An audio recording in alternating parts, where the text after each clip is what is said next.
E nesta hora também nós vamos agora com a participação, com a mensagem do nosso pastor Milton Si, né? Ele vai trazer a mensagem que Deus já colocou no seu coração e agora ele vai falar para nós. E essa mensagem vai falar sobre o sermão da montanha. Bem-aventuranças, né?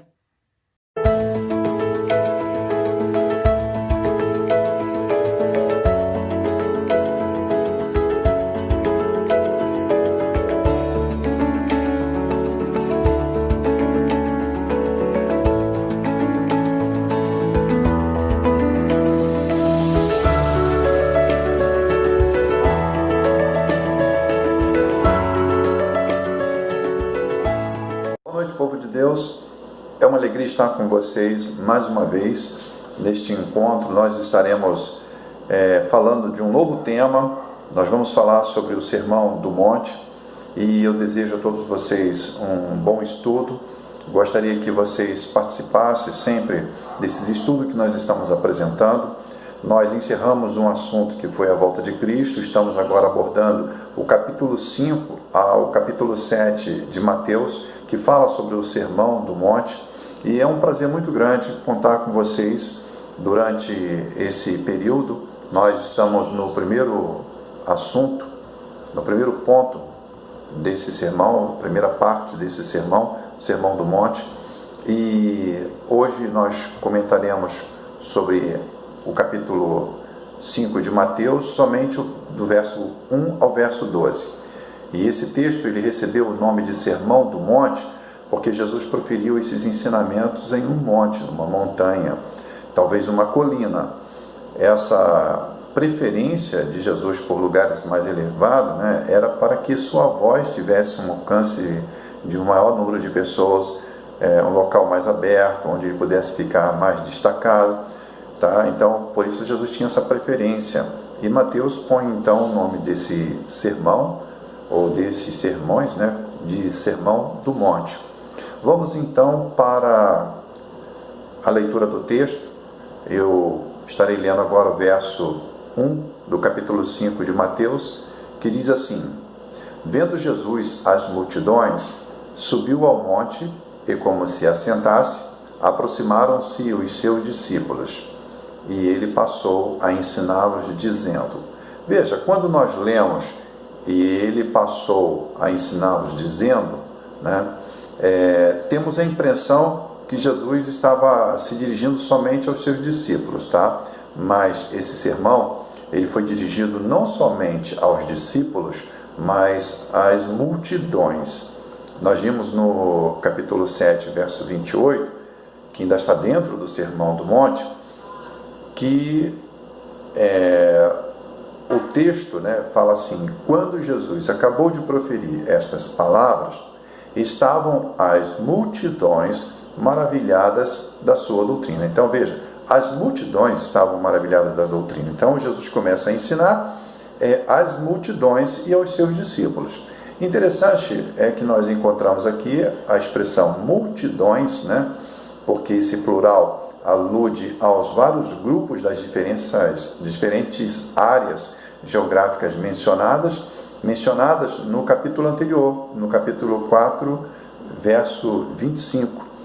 Repara só, o verso diz assim: E da Galiléia, Decápolis, Jerusalém, Judéia e da além do Jordão, numerosas multidões o seguiam.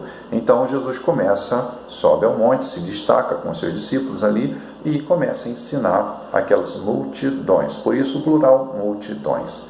No verso 3, nós lemos: Bem-aventurados os humildes de espírito, porque deles é o reino dos céus. Humildes de espírito. O que significa isso? A palavra humilde, ela deriva de humildade, que é proveniente também da palavra humus, relativo à terra, né? E é precisamente quando o homem vê que não é nada, que Deus pode lhe dar da sua plenitude, né? O comentarista Brodmann faz esta observação. No verso 4, nós lemos assim: Bem-aventurados que choram, porque serão consolados. Provavelmente, a referência é feita ao consolo que encontram agora e no juízo final aqueles que choram no tempo presente, seja devido às feridas e dificuldades da vida ou devido aos seus pecados e aos do mundo. No verso 5, nós encontramos: bem-aventurados mansos, porque herdarão a terra. Os mansos, eles são caracterizados por uma confiança humilde, em vez de arrogância independente. Verso 6, bem-aventurados os que têm fome e sede de justiça, porque serão fartos. Vejam, este versículo ele é escatológico, procurando cumprimento na futura consumação do reino, mas justiça também é um alvo para o presente. A justiça e o reino andam juntos. Onde Deus reina, ele reina com justiça. No verso 7 do capítulo 5, bem-aventurados os misericordiosos, porque alcançarão misericórdia. Na misericórdia e no perdão, o receber está ligado ao dar. Não que alguém mereça misericórdia pelo fato de ter sido misericordioso, pois então isso seria recompensa baseada em méritos, tá? Pelo contrário, na natureza da misericórdia e do perdão, não pode haver recepção sem doação. Vamos para o verso 8. Verso 8 diz assim: bem-aventurados os limpos de coração, porque verão a Deus. Ser limpo de coração é ser simples ou íntegro, em contraste com a duplicidade. É a concentração de todo o seu eu em Deus. A pureza de coração e integridade andam juntas, sendo que a vida exterior reflete a pureza interior. Vamos para o verso 9. No verso 9, o texto diz: bem-aventurados os pacificadores, porque serão chamados filhos de Deus. Jesus é o príncipe da paz.